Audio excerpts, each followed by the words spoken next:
On m'a donné quelques fromages Canastra du Brésil à affiner, qu'on a souhaité affiner différemment en fonction des techniques que nous pouvons faire dans notre cave.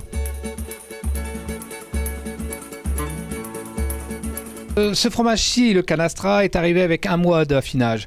On l'a laissé sous film pour voir déjà à l'affinage au Brésil, pour qu'on ait le même fromage, mais avec 4 mois de différence. Donc on l'a laissé sous un film alimentaire, en protection, à 12 degrés de température, en moyenne, avec 60% d'humidité. Cave naturelle, qu'on arrive sur un fromage qui a à peu près 5 à 6 mois.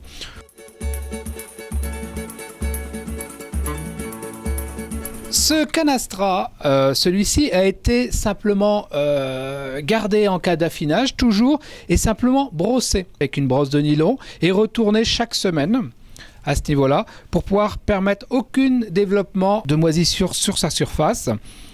Et on a un fromage qui est devenu plus en pâte sèche et pourrait être, dans ce cas-là, considéré d'être mangé au couteau ou simplement être tranché légèrement à la trancheuse pour faire de fines tranches, des copeaux, ou alors à la rigueur râpé.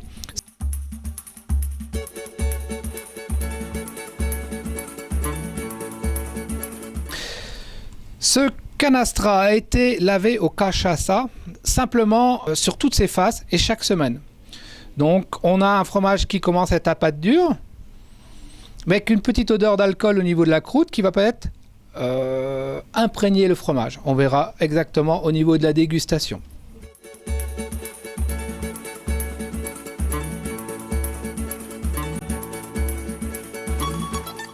Ce Canastra, lui par contre, on a travaillé avec le cachaça, mais dans une étamine qui permet de garder le fromage original.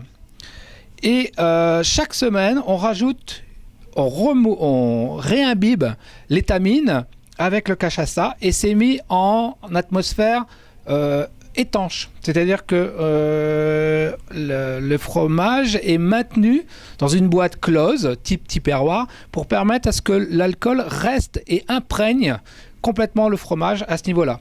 Par contre, le fromage va garder sa consistance tout à fait originale, puisqu'on a un fromage de Canastra qui a maintenant 6 mois d'affinage, mais qui donne l'impression d'être un fromage assez jeune à ce niveau-là. Et par contre, au niveau, on aura un fromage qui va être totalement différent.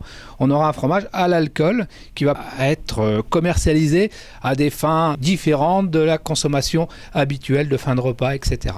Donc le résultat est totalement différent en un de l'autre. Après, chaque fromage devra trouver sa façon ou sa raison d'être commercialisé en fonction du temps. Ces fromages me sont arrivés à peu près à 1 mois d'affinage et on se retrouve au mois de janvier maintenant, donc ils sont arrivés en septembre.